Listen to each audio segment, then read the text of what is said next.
मैं मतलब कोई ज़्यादा अच्छे परिवार से नहीं आता हूँ, जहाँ मेरे पापा एक कैब ड्राइवर है, एक टैक्सी चलाते हैं कोलकाता में, और मैं एक स्लम एरिया से आता हूँ। तो मैंने अलग सर का वीडियो देखा था तो मेरे को अच्छा लगता था, और उनके इसके साथ साथ क्या होता था कि मतलब ट्यूशन के फीस वगैरह बच जाते थे मेरे। 12 भी मेरा वेस्ट हो गया। मेरे प्री बोर्ड में मैथ्स में 20% थे। 1-1.5 घंटे सोता था। अगर आंखों से आँख बंद हो गया अपने आप तो ठीक है, वरना मैं मतलब मेरे सपने में भी IIT दिल्ली का वो फोटो आता था। मेरा नाम रोहित शॉ है और मैं करेंटली अभी IIT दिल्ली में मैथमेटिक्स एंड कंप्यूटिंग ब्रांच में पढ़ता हूँ। मेरी जेई मेंस सेशन 1 में 83 परसेंटाइल थी, जो कि समथिंग अराउंड 1,80,000 बैठ थी। और वहाँ से मैंने कैसे जेई मेंस और जेई एडवांस क्वालिफाई किया, वो भी फर्स्ट अटैम्प्ट में बिना कोई ड्रॉप लिए। इसकी स्टोरी आप जानोगे। और मैं मतलब कोई ज़्यादा अच्छे परिवार से नहीं आता, मैं एक लोअर मिडिल क्लास बैकग्राउंड से आता हूँ, जहाँ मेरे पापा एक कैब ड्राइवर है, एक टैक्सी चलाते हैं कोलकाता में, और मैं एक स्लम एरिया से आता हूँ, कोलकाता के जो श्याम बाज़ार के निकासी पाड़ा वाले एरिया से। और इसके बाद मैं अपनी थोड़ी सी जर्नी शेयर करता हूँ कि बचपन से मतलब मेरे को लोग चिढ़ाते थे, जैसे मेरे जो एज ग्रुप के लोग थे और जो मतलब मेरे से भी बड़े थे, तो मेरे को ऐसे बोलते थे कि ये टैक्सी ड्राइवर का बेटा है तो टैक्सी चलाएगा, इसको मतलब इसको पढ़ा लिखा के कोई फ़ायदा है नहीं। और ये बात कुछ हद तक सही भी थी। मेरे घर में फाइनेंशियल सिचुएशन ऐसी नहीं थी, लेकिन मेरी मम्मी थोड़ी पढ़ी लिखी थी, और मैं अपना श्रेय सारा माता जी को देना चाहता हूँ कि मैं एक इंग्लिश मीडियम स्कूल में पढ़ पाया। ना केवल मैं और मेरी दीदी भी पढ़ पाई। और मतलब लोग तो बहुत चिढ़ाते थे, लाइक कि बोलते थे टैक्सी टैक्सी करते थे, और जो टैक्सी का हॉर्न बजा के मेरे को पोक किया करते थे ताकि मैं कुछ रिएक्शन दूँ या कोई स्टेटमेंट दूँ, ताकि लड़ाई वगैरह हो सके। वो स्लम का माहौल ही वैसा होता है। तो वहाँ से मैं धीरे धीरे पढ़ता गया। मतलब मैं एक बिलो एवरेज बच्चा था, मैं अपने क्लास में कभी फर्स्ट सेकंड थर्ड नहीं आ पाया। तो घर वालों को ताने तो सुनना पड़ता था कि इतना पढ़ाया लिखाया, फिर भी आप फर्स्ट सेकंड थर्ड नहीं आ पा रहे हो। मतलब मेरे परसेंटेज समथिंग अराउंड 75 के अराउंड थे, और मैं कभी मतलब टॉप नहीं करता था अपने क्लास में, एक एवरेज से ही बच्चा था। क्लास 10 में मेरे आई थी 89 परसेंटेज। उसके बाद कोविड आ गया। 2020 में मैंने अपना 10th दिया था, तो कोविड आ गया तो सारा चीज़ ऑनलाइन हो गया। तो मैंने अलग सर का वीडियो देखा था, जो पुराने वीडियोस होते हैं उनके, जो आप स्मार्ट बोर्ड में लिख के वो पढ़ाते थे, तो मेरे को अच्छा लगता था। और उनके इसके साथ साथ क्या होता था कि मतलब ट्यूशन के फीस वगैरह बच जाते थे मेरे, तो ये भी बहुत अच्छी बेनिफिट थी। और क्लास 11 में अलग सर ने अल्फा सीरीज लॉन्च किया था, जो मतलब आपके लक्ष्य से भी पहले आया था। तो उस टाइम पीरियड में भी ऐसा था कि मतलब सारा चीज़ ऑनलाइन हो गया था। कोचिंग इंस्टीट्यूट एलन फिटजी जैसे कोचिंग इंस्टीट्यूट का मेरे पास पैसे देने के फीस नहीं थे, 2-2.5 लाख कोचिंग के। तो 11th मेरी बर्बाद हो गई थी, क्योंकि मतलब अल्फा सीरीज बीच में ही बंद हो गया था। तो मेरी मतलब 11th कुछ हद तक बर्बाद हो गई थी। मेरे 11th में बने थे 54 percentage with compartment in physics. मेरे फिजिक्स में कंपार्टमेंट थी। मेरे को क्लास टीचर का कॉल आया था कि आपको 11th रिपीट करना पड़ेगा। तो मैंने रो गा के थोड़ा सा मैम को समझाया कि मैम मैं नहीं कर सकता, वापस फीस पे करना पड़ेगा, और मेरे पास इतने है पैसे नहीं। अभी कोविड का टाइम पीरियड भी चल रहा है, तो टैक्सी वगैरह सारे ही बंद हो जाते हैं।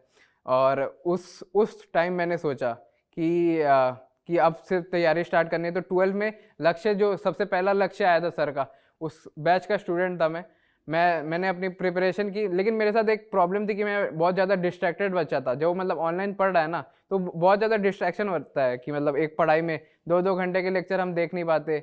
फिर हम यूट्यूब पे चले जाते हैं, कुछ शॉर्ट्स वगैरह स्क्रॉल करने लगते हैं। फिर यूट्यूब में भी मैं बहुत ज़्यादा भटका कि अलग सर बोर्ड लेवल का कंटेंट पढ़ाते हैं, इनको फॉलो नहीं करना चाहिए, इनको फॉलो करना चाहिए। बहुत ये चली कि मतलब वो 70 में से 70 कैसे ला सकते हैं, 15 दिन में 99 परसेंटाइल लाइए। आप सभी भी ये स्ट्रैटेजी मिलती होगी आप लोगों को यूट्यूब पे। इनसे मैं बहुत ज़्यादा डिस्ट्रैक्ट हो गया। मैं मतलब पढ़ता कम था, स्ट्रैटेजी ज़्यादा देखने लगा। तो 12 भी मेरा वेस्ट हो गया। मेरे प्री बोर्ड में मैथ्स में 20% थे। और क्लास 12 का CBSE 2 फेजेस में कंडक्ट किया गया था, CBSE टर्म 1 और CBSE टर्म 2। CBSE टर्म 1 में मेरे 60% थे, मतलब बोर्ड में एक 60% आ रहा है। मैं मतलब जेई का क्राइटेरिया फिल नहीं कर पाऊंगा कि मतलब 75% क्राइटेरिया तो बेयर मिनिमम चाहिए होता कि आप बैठो उस एग्ज़ाम में। तो उसके बाद इतना वेस्ट हो चुका था मेरा। 11 भी बर्बाद हो गया था, 12 आधा बर्बाद हो चुका था। फिर थोड़ी सी सीरियसनेस आई कि अब करना है, क्योंकि घर का सिचुएशन अच्छा नहीं था। पापा को देख के एक मतलब तरस सा आता था कि मतलब पापा इतनी मेहनत कर रहे, 16-17 घंटे, 2-3 घंटे सोते थे मेरे पापा। फिर इतना कुछ देख के भी आता है। एक छोटा सा रूम था मेरा, जो घर का रूम है, आज मेरा हॉस्टल का रूम उतना बड़ा है। तो आप समझ सकते हो, उसमें हम 4 जन रहते थे, मैं, मेरी बड़ी बहन और दीदी और पापा। तो वहाँ से थोड़ी सी पढ़ाई करना स्टार्ट किया, बैकलॉग वगैरह करना स्टार्ट किया। फिर मतलब CBSE का टर्म 2 आ गया। और उसके पहले एक इंसिडेंट हुई थी, मतलब जो बहुत ज़्यादा मतलब ऐसा नहीं होता कि last nail in the coffin, कि मतलब अब वो मेरे लाइफ का वो बहुत ज़्यादा सैड फेज था। मेरा जो पेट डॉग था, जो मतलब एक स्ट्रे डॉग था मेरा, वो मर गया था। तो उसके साथ मैंने जो मेमोरीज स्पेंड की थी, तो मैं मतलब एक क्लिनिकली डिप्रेस स्टेट में चला गया था। मैं कुछ बोलता नहीं था, मैं पूरा बॉल्ड वगैरह हो गया था, वेट्स गेन कर लिए थे, मतलब मोटा हो गया था, 92 kg मेरे वेट्स हो गए थे। तो वहाँ मतलब वो होती है कि मतलब जीवन में मैंने इतना कुछ देख लिया था कि बचपन में मेरे को संघर्ष करना पड़ता था। जब मैं मतलब रोता था तो घर वाले या मम्मी मेरे को डांट दिया करती थी कि मतलब रोना बंद कर, वरना और तुम्हें पीटा जाएगा। तो अभी तो इस स्टेट में भी आ गया हूं कि अगर मेरे को लाइफ में कोई 10 चाटा भी मार दे तो आंखों से आंसू नहीं निकलेंगे। तो ये मिडिल क्लास जो परिवार से आते हैं वो रिलेट करेंगे ये सारी चीज़ें, या मतलब जो भी मतलब आपको लाइफ इतना मतलब निचोड़ देती है कि मतलब आपके आंखों से आंसू निकलने के भी स्ट्रगल होते हैं। फिर ऐसे करते करते मैंने सीबीएसई टर्म 2 में जैसे तैसे करके बोर्ड में 95% मैनेज किए। वहाँ से 95% मैं बोर्ड्स में लेके आया। और मतलब जो क्राइटेरिया होता है, एक जो बेसिक एस्पिरेंट का डर होता है कि 75% क्राइटेरिया मैं फुलफिल ना कर पाऊँ, वो मैंने फुलफिल कर दिया था। मेरे 87% टर्म 1 और टर्म 2, टर्म 1 में 60% था और टर्म 2 में 95 था। दोनों मिला के मेरे 87% बने थे बोर्ड में। और इन सब के बावजूद मतलब एक बोर्ड अलग चीज़ होती है, जेई अलग चीज़ होती है। जेई बोर्ड होता है कि आपको थ्योरेटिकल लिखना पड़ता है, जेई होता है एक एप्लीकेशन ऑफ कंसेप्ट पे बेस एक एग्जाम होता है। तो वो फर्स्ट सेशन में मैंने आपको बताया कि 83 परसेंटाइल बनी, समथिंग अराउंड 1,80,000 रैंक बनती। मैं कट ऑफ भी क्लियर नहीं कर पाया था जनरल का। फिर मैंने थोड़ा सा वो एक मार्क्स देख के हो जाता डिमोटिवेशन सा कि, और मैं फर्स्ट अटेम्प्ट दे रहा था, तो फर्स्ट अटेम्प्ट जो भी बच्चे देते हैं उनका ये रहता है कि मैं ड्रॉप ईयर में देख लूँगा। फिर घर वालों ने बोला कि ड्रॉप ईयर के तो पैसे भी नहीं होंगे हमारे पास कि हम तुम्हें घर में बैठा के और पढ़ा सके। तो माता जी ने फिर सपोर्ट किया, माता जी पिताजी ने, कि मतलब कर तो तुम सकते हो, तुम कोशिश नहीं कर रहे थे। और ये सच भी था। आप डिमोटिवेट होते हो तो आप फिर वही जो आपका माइंड चाहता है, यूट्यूब पे भटकना, इंस्टाग्राम पे भटकना, ये सारी चीज़ें मैं करने लगा। फिर सेशन 2 में मैंने अच्छा स्कोर किया। मैंने जनरल कैटेगरी का कट ऑफ भी क्लियर कर दिया और मैं एडवांस के लिए एलिजिबल था। उसके बाद जेई एडवांस के आप जानते हो कि मतलब बहुत ज़्यादा टफ पढ़ाई होती है। इनडेप आपसे पूछा जाता है, कंसेप्ट की नॉलेज आपको बहुत अच्छे से पकड़ होनी चाहिए कंसेप्ट की, वरना आप उस एग्ज़ाम को क्रैक नहीं कर सकते। फिर मेरी जेई मेंस में परसेंटाइल तो ठीक थी, मतलब जनरल कैटेगरी का कट ऑफ तो क्लियर कर गया था। लेकिन मेरे को एक कॉलेज चाहिए था, IIIT इलाहाबाद, जो मेरे को मिलता नहीं अपने मतलब परसेंटाइल से। तो उसे मैं थोड़ा सा फिर वो हो गया कि मतलब एक IIIT इलाहाबाद, मतलब उसका कोर्स करिकुलम बहुत अच्छा होता है, जो मतलब CS ओरिएंटेड होता है, या मतलब जो पैकेज या प्लेसमेंट के। तो वो एक था कि मतलब मैं फिर पापा को अब बोला कि पापा अब मैं ड्रॉप लेता हूँ, कि मतलब मैं तो कर तो सकता हूँ अच्छे से, लेकिन मेरी प्रिपरेशन अच्छी नहीं है। 12th वेस्ट कर दी, 11th भी वेस्ट कर दी।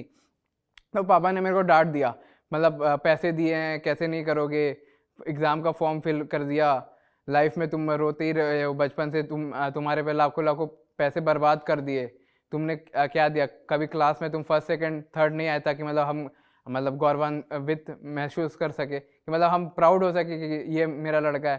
तो मेरे को वो बातें चुभ गई। और मेरे को अभी भी याद है, एक महीना बचा था मेरे, मतलब अभी भी गूज बम्स आ रहे, 1 महीना एडवांस के लिए बचा हुआ था, जेई एडवांस के लिए। मैंने उस टाइम पीरियड में इतने क्वेश्चन किए, मतलब बता नहीं सकता, कोई नंबर या कितने घंटे मैंने पढ़ा है वो कोट करना मेरे लिए अनजस्टिफाई होगा कि मेरी मेहनत के लिए।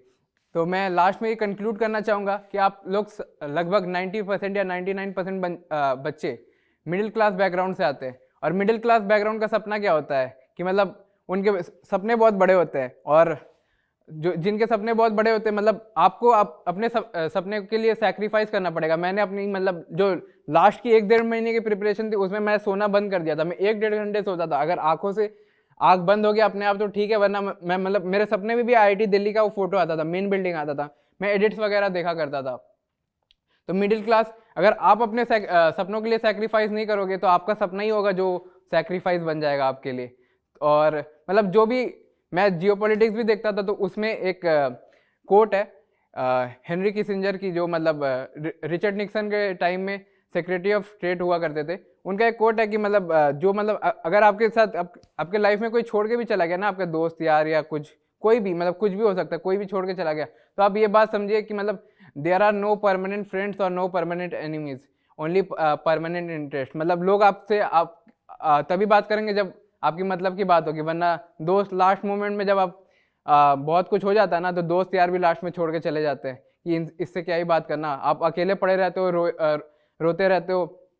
लेकिन वहाँ से आप फाइट बैक करो। अगर आपका जेई IIT जेई या मतलब नीट मतलब क्रैक नहीं भी हुआ ना, तो आप एक नेवर गिविंग एटीट्यूड, मतलब जो एक फेज है कि मतलब आपको IIT चाहिए, अगर नहीं हुआ तो कोई बात नहीं, आपको फाइट बैक करना। एक फाइटिंग बैक स्पिरिट होती है लोगों में कि वो कर सकते हैं, तो वो आपको मेंटेन करना है। मैं सब कुछ बर्बाद करके 11-12 बर्बाद करके अगर IIT दिल्ली में बैठ सकता हूँ, तो आप सभी भी बैठ सकते हो। इसी के साथ मैं ये वीडियो खत्म करना चाहूँगा, और मैं अलग सर को भी धन्यवाद देना चाहूँगा कि मतलब आप नहीं रहते तो शायद ही मैं कोचिंग में कभी जा पाता। ये थी मेरी कहानी, रोहित शॉ की कहानी।